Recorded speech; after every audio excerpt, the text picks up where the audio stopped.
नमस्कार. मी हेमंत लक्ष्मीकांत डोंगरे. आज आपण बोलणार आहे ते आनंद काकांविषयी. आनंद काका. आनंद काका म्हणण्याचं कारण म्हणजे काय, स्पष्ट सांगायचं तर माझी मोठी मुलगी केतकी, ती लहान असताना मी आनंद आनंद म्हणायचो. आणि तसं कारणही होतं, कारण तो माझ्यापेक्षा 10 वर्षांनी लहान आहे. पण ही कार्टून ही आली एक दिवस, आनंद आला करत, म्हणून मग ते नको बा म्हणून मी तो विषय बदलला आणि आनंद काका आनंदचा झाला. आनंदचा आणि माझा परिचय म्हणजे मी 1996ला चिखलदऱ्याला निवासी अंधविद्यालय चिखलदरा इथे जॉईन झालो. आणि तेव्हापासनं त्यांचं कॉलेज आणि विद्यालय यांची थोडीशी जवळीक होतीच. संजय इंगोले हा माझा अमरावतीचा मित्र, आणि याच्या माध्यमातून आनंद जवळ आला. आणि मग संजय दूर गेला आणि आनंद अति जवळ आला असे म्हणायला हरकत नाही आहे. कारण संजय आता अमरावतीला असतो आणि आनंद चिखलदऱ्यालाच आमच्यासोबत असतो. म्हणजे जवळपास 30 वर्षाचं आमचं हे नातं आहे. आणि आनंद नातं फुलवण्यात मात्र खरंच हरहुन्नरी आहे. तो प्रत्येकाशी जी जवळीक निर्माण करतो ती तशीच जपतो आणि एक संगत ठेवतो, हे सगळ्यात महत्त्वाचं आहे. त्याचं कार्यक्षेत्र म्हणजे सिपना कॉलेज, सिपना एज्युकेशन सोसायटीचं कला विज्ञान आणि वाणिज्य महाविद्यालय. आणि त्याच्यामध्ये एक गुण इतका चांगला आहे की त्याने ठरवलं की काही शिकायचं तर ते पूर्ण केल्याशिवाय तो थांबत नाही.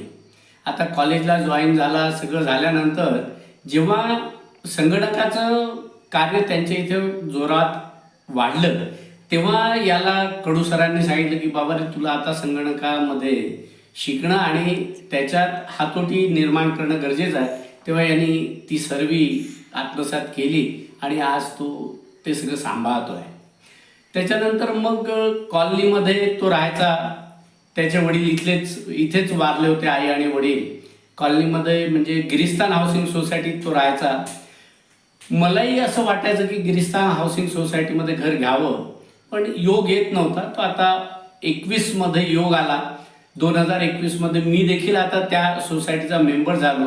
आणि योगाने मी मेंबर झाल्यानंतर त्यांचे जुने सेक्रेटरी जे होते त्यांनी राजीनामा दिला आणि आम्ही सर्वांनी मिळून आनंद काकाच्या गळ्यात ती माळ घातली. ते आता या सोसायटीचे सेक्रेटरी आहेत. मी देखील त्या सोसायटीत सदस्य झालो आणि आता त्यांच्या कोर कमिटीतही सदस्य झालेलो आहे.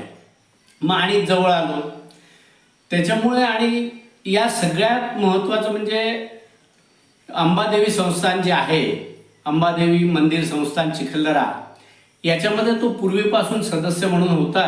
आणि मग नंतर जवळपास 14-15च्या आसपास मी देखील ती देवीने मला तिथे एक कार्य दिलं आणि सचिव पदावर मी देखील तिथे आहे. त्याच्यामुळे आणि जवळ राहिलो. कोणतीही पत्र आम्हाला देवस्थानाची टाईप करायची असली की आनंद काका हे घेऊन जा. अमरावतीला पत्र पोचवायची असली की आनंद काका एवढं कार्य पूर्ण करा. आणि आनंद काका ती व्यवस्थित कार्य पूर्ण करायचे. आणि हे सगळं करत असताना माझ्या मुलीचा आणि त्यांचा फार चांगला मैत्री संबंध झाला.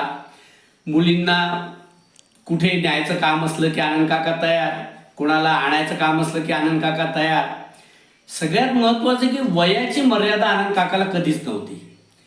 म्हातारा व्यक्ती असो की लहान मूल असो, प्रत्येकामध्ये बसणं, हसणं, खेळणं आणि प्रत्येकाच्या वयाला साजेसं राहणं हे आनंद काकाचं एक प्रमुख गुण म्हणावा लागेल त्यांच्यातला. तो बहुधा आपल्यालाही कोणाला जमत नाही, फार क्वचित असतो, पण तो त्याच्यात आहे. आणि कार्य म्हणाल तर त्याचं कार्य सकाळपासून सायंकाळपर्यंत सुरूच असतं.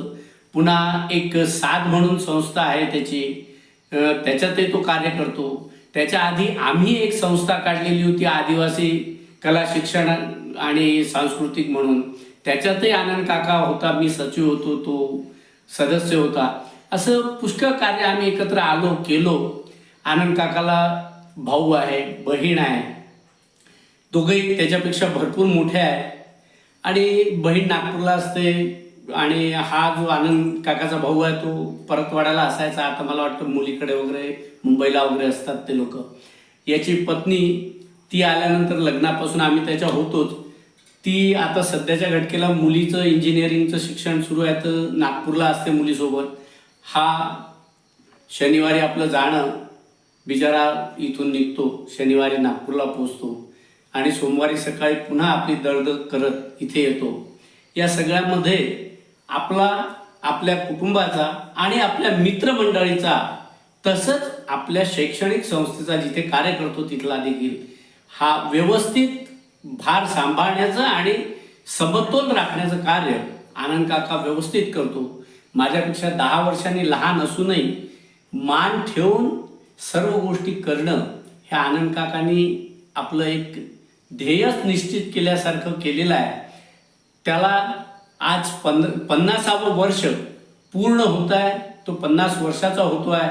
आता असं वाटायला लागलं की आनंद काका देखील मोठा झाला आहे आणि या त्याच्या 50व्या वाढदिवसाला मी माझ्यातर्फे त्याला खूप शुभेच्छा देतो.